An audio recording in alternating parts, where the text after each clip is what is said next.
semua, di sini saya Mufida dan ada rekan saya, Hana, Nur, Agita, Zaki, dan Saiful. Dalam video kali ini kita akan membahas materi tentang menempatkan diri Anda pada peran orang lain. Berbicara tentang peran, apa sih peran itu? Peran adalah sebuah konsep yang dikenal sebagai empati, yang merupakan keberhasilan yang signifikan faktor penentu dalam pemikiran desain.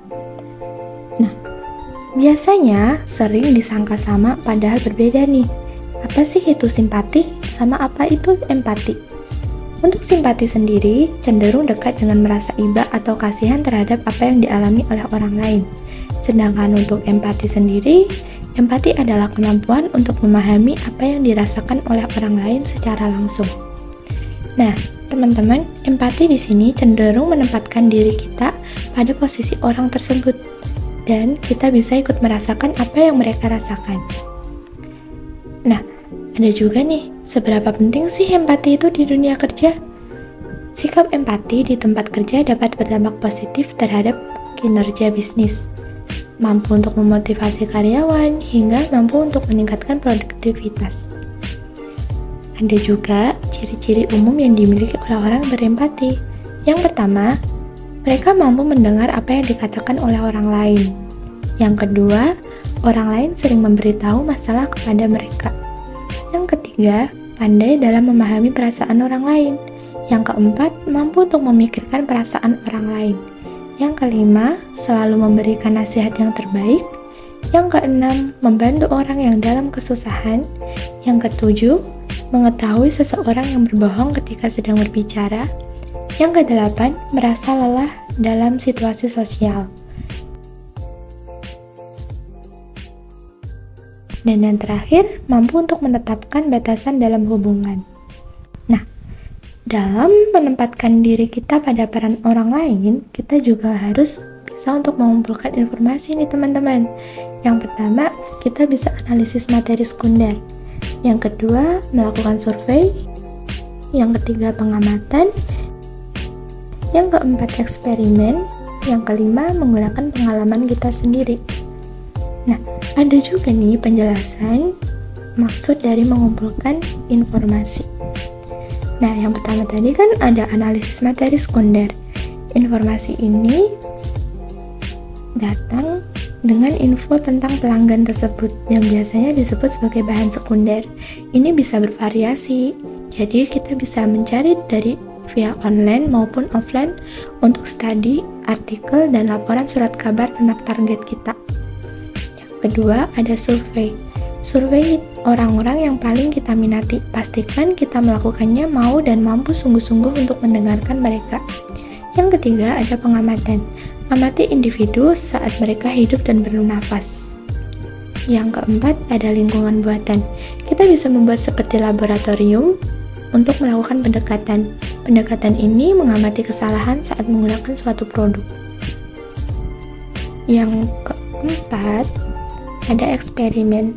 Seperti peneliti ilmiah lainnya, kita juga dapat menggunakan eksperimen dengan orang-orang sasaran kita untuk mendapatkan informasi tentang kebutuhan mereka, masalah mereka, keinginan, dan sikap mereka.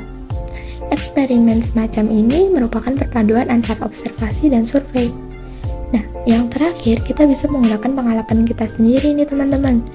Kita bisa mendapatkan pemahaman mendalam tentang pengalaman orang lain, masalah jika kita secara fisik maupun ke peran orang lain.